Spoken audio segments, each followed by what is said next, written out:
This is his last go around. I think he wants to be comfortable. He wants to enjoy it. He wants to put himself in a situation, most importantly, to win a championship. No matter if he has 1 year left, 2 years left, or 3 years left, he wants to be in that mode. And he feels the Lakers are more in a futuristic mindset. Now, I asked LeBron just before tip-off to discuss everything, and he told me, quote, "I ain't got nothing to talk about."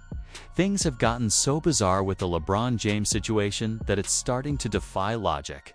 The tension, the timing, and the silence. It's all building up into something that just doesn't sit right anymore.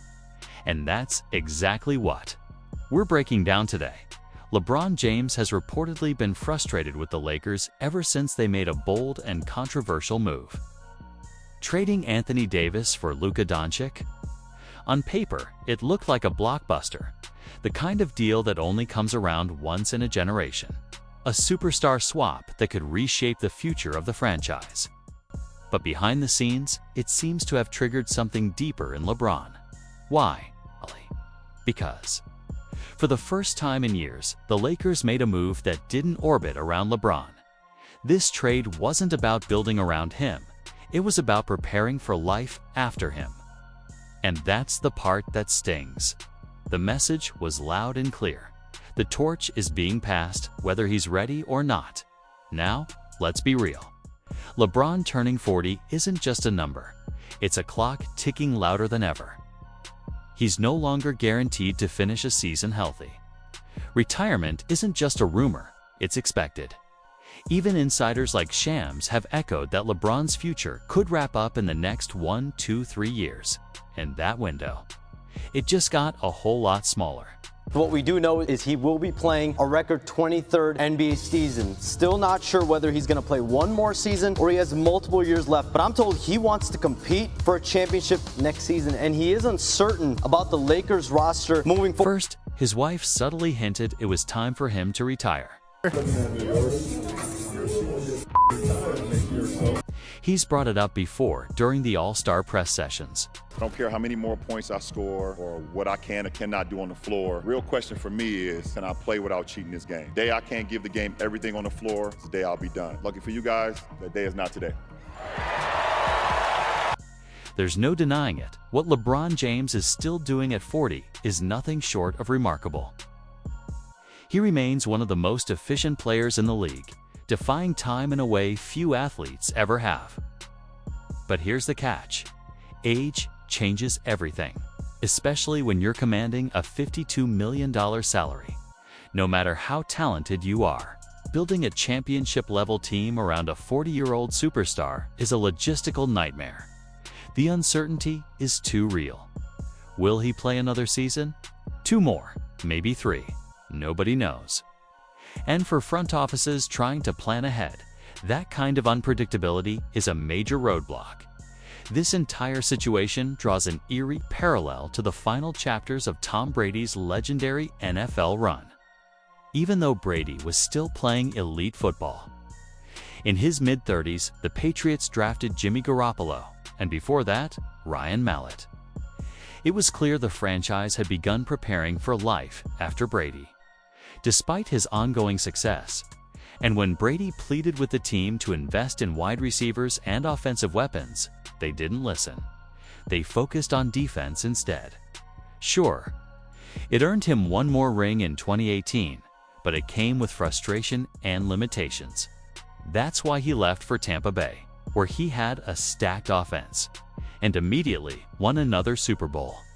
LeBron likely wants the same late career push. A final run with everything tailored to win now. But building that kind of team around someone who might retire any moment. That's where reality kicks in, and to make it murkier. Insider reports, especially from voices like Shams, have been inconsistent, leaving everyone guessing. That uncertainty is what's making this entire chapter feel more unstable than ever. Do you think that that means that he could end his career in LA or elsewhere? Definitely possibly end it elsewhere. If this is his last go around, I think he wants to be comfortable. He wants to enjoy it. He wants to put himself in a situation, most importantly, to win a championship. That was the big thing for him this summer, looking at what moves they were going to make. If he can put himself in that situation in another organization, I think he will explore that. This isn't the first time LeBron James has sent a message to the Lakers, and it likely won't be the last. But what makes it so interesting is the difference between what he said last year and what he actually did this year. Just 1 year ago, LeBron publicly stated he'd be open to taking a pay cut to give the Lakers flexibility in free agency, specifically so they could use their full mid-level exception. But fast forward to now, and instead of opting out, he locked himself into a $52.6 million player option. Had he taken around $15 million less, the Lakers would have had the full exception available again. What's more confusing, he's also criticizing the team for not building around him, all while distancing himself from key moves like shading the front office for the Anthony Davis trade. And when the Lakers signed DeAndre Ayton, even he admitted LeBron never even reached out. The mixed signals are loud and fans are noticing. Hey, DeAndre, have you spoken to LeBron? Have you spoken to Luka? Not really yet, but I've definitely got a text from Luka. I know how the offseason goes. This is not my first rodeo. People are probably busy and, training and having times with their families, but I'm just waiting. I'm just really integrate myself with the team and get to know everybody. A scathing report revealed that LeBron James wasn't given any real warning about the Luka Doncic trade, a move that sent his championship partner packing without so much as a heads up. For a player used to having a say in big roster moves, this felt like a betrayal, though LeBron publicly played it cool, even praising Luka as his favorite player. The truth came out after elimination when he dropped a cryptic bombshell that said it all without saying much. No comment. I never say that because my guy AD said what he needed, and then he was gone the following week. So I got no comment. I put that uniform on every night. I gave everything I had, and that's all that matters. By late June, LeBron James was at a crossroads: either opt out and hit free agency, or opt in and secure his $52.6 million for next season. He chose the money. But here's the twist. That didn't necessarily mean he chose the Lakers. If he truly wanted out, he could have walked free to sign with any team willing to take him. But instead, he opted in, locking down the bag while still leaving the door wide open. Why? Because he reportedly wants the Lakers to trade that $52.6 million contract. A nearly impossible task for any front office. And here's where it gets even more interesting. Multiple teams are quietly showing interest. LeBron's camp knows it. The league knows it. The message is clear.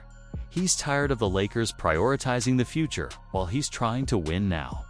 The clock is ticking, and LeBron doesn't want to wait anymore. He wants to play for a championship next season. He's made that abundantly clear. The agent, Rich Paul, told me that very directly. Like, no matter if he has 1 year left, 2 years left, or 3 years left, he wants to be in that mode. And he feels that the Lakers are more in a futuristic mindset. Let's take a step back and really think about what's going on here, because this LeBron James situation is turning into one of the most complex, layered, and emotionally charged dramas the NBA has seen in years. It started with a simple decision: opt out and explore free agency, or opt in and secure the $52.6 million player option. LeBron chose the money. But here's where it gets interesting. That didn't necessarily mean he chose the Lakers. He could have walked. If he really wanted to leave Los Angeles, he could have hit free agency, picked his destination, and called the shots like he's done so many times before. But instead, he locked in that massive salary. Why? Because he wanted it both ways, the bag and the option to be traded. He's putting pressure on the franchise without saying it directly. And the NBA world has taken notice. Reports surfaced that 4 teams contacted the Lakers about trading for LeBron: the Dallas Mavericks, Golden State Warriors, Cleveland Cavaliers, and the Los Angeles Clippers. But not everything added up. The Mavericks publicly stated they'd only consider LeBron if he was bought out, which isn't happening. Cleveland came out and flatly denied any interest at all. The Clippers, their recent moves suggest they've shifted direction completely. They traded Norman Powell, brought in John Collins, and are now focused on other names like Chris Paul and Bradley Beal. So who's really serious here? Golden State is the wild card. They've pursued LeBron before, and while that attempt was shut down at the deadline last season, the situation has shifted. Now the Warriors have Jimmy Butler, a strong two-way veteran, but if they feel LeBron offers more upside, a deal becomes plausible. From a salary standpoint, it fits almost perfectly. Butler's at $54.1 million. LeBron's at $52.6 million. Add a pick or two, and the numbers align. But would LeBron accept a role where he's the second option? Would he be okay playing Robin to Steph Curry's Batman? Would that dynamic even work with Draymond Green in the same locker room? That's a lot of ego, a lot of legacy, and a lot of history to balance. For all the fantasy appeal of a Steph-LeBron duo, the real-life chemistry could either be iconic or explosive. Meanwhile, Rich Paul, LeBron's longtime agent and strategist, isn't staying quiet. Right after LeBron opted in, Paul released a statement saying, "We understand the difficulty in winning now while preparing for the future. We do want to evaluate what's best for LeBron at this stage in his life and career." Translation: LeBron is open for business.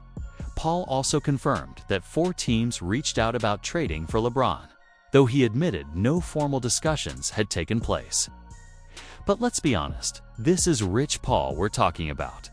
He's a chess player in a game full of checkers. This is the same guy who orchestrated Anthony Davis' move to the Lakers. He knows how to make teams uncomfortable enough to act. Right now, he's applying quiet pressure to Jeannie Buss and Rob Pelinka, but the Lakers aren't backing down. They didn't offer LeBron an extension beyond this season. From their perspective, the focus has clearly shifted, and the message couldn't be louder. Luka Doncic is now the face of the future. Look at the timeline. When the Lakers were sold to Mark Walter in June, Luka was reportedly informed in advance. LeBron, he found out with the rest of us. That silence speaks volumes. Even when it comes to building the roster, the signs are clear. LeBron and AD begged for a legitimate center for years, and the front office always had excuses. But the moment Luka arrived, the team was suddenly pursuing players like Mark Williams from Charlotte. That tells you everything you need to know. It's not a reach to say the Lakers are done bending to LeBron's will. They traded for Russell Westbrook when he pushed for it. They gutted the roster for Anthony Davis. They've catered to him in every way imaginable. But this time, it's different. They're thinking long-term, and LeBron doesn't fit in that equation much longer. So what's next? Let's break down the possibilities. Starting with the one that grabs the most attention, a third return to Cleveland. The Cavaliers are one of the best teams in the East. And the idea of LeBron going home once more isn't as crazy as it sounds. They're currently sitting at plus 600 odds to win the title. Second best in the East, but they're also $16 million over the second apron. Which means making this work would require creativity. We're talking about packaging contracts like Darius Garland's $39.4 million, maybe adding DeAndre Hunter and Max Struss. The end result, a 40-year-old LeBron James running pick and rolls with Evan Mobley and Jared Allen, with Donovan Mitchell as his running mate. It's a fascinating concept, and given how open the East is right now, this could actually work. But there's still the Warriors scenario. Jimmy Butler has been great, and the Warriors went 24-8 with him. But Butler's not LeBron. If Golden State believes adding LeBron gives them one more serious title run, the logic is there. But the question remains, would LeBron be comfortable stepping into a supporting role? And then there's Dallas. The idea of a LeBron-Kyrie reunion has fans buzzing. But again, the Mavs are above the second apron. They're focused on integrating Cooper Flag and running it back with the roster they've built. It just doesn't seem realistic right now. The Clippers, with their recent trades and cap situation, they're likely out of the race. That leaves U's with very few true contenders and even fewer that make sense financially or fit. LeBron's vision. Here's the harsh truth. Trading LeBron James is extremely difficult. The $52.6 million salary alone creates major complications. Under the new CBA, teams above the second apron have to match salaries exactly. No wiggle room. You either send out equivalent value or the deal is dead on arrival. That means multiple players or one star and a filler, just to make the numbers work. On top of that, LeBron has a no-trade clause. He's not going anywhere he doesn't approve. That rules out rebuilding teams, cold weather cities he doesn't vibe with, and any scenario where he's not immediately competing for a ring. And here's the big one. Who wants to gut their roster for a 40-year-old on an expiring deal? Sure, he's LeBron, but he's also human. He suffered an MCL sprain during the playoffs. He's still producing, but the days of being invincible are clearly behind him. But don't count him out. Rich Paul has turned player empowerment into a science. When he says LeBron's camp is evaluating options, it's not just PR, it's a strategic warning. This is the same power duo that orchestrated LeBron's return to Cleveland in 2014, the same move that had him leave Miami at the perfect time, just as Wade and Bosh were declining. And it's the same group that pulled off the ad trade in 2019. They know how to wait, how to watch, how to push the right buttons at the right moment. Right now, 4 teams have already checked in. And if the Lakers stumble early in the season, if the Luka LeBron experiment shows even a single crack, those casual conversations could turn into real talks. All it takes is one injury, one losing streak, or one locker room blow --. So, here's what's likely to happen. LeBron starts the season with the Lakers. They try to make it work with him and Luka.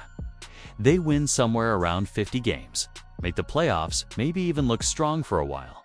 But if they're not looking like true contenders by February, that trade deadline's going to be wild. Because this isn't just about basketball anymore. It's about legacy. It's about ego. It's about timing. Luka's 26 and entering his prime, leaner, faster, and clearly the centerpiece.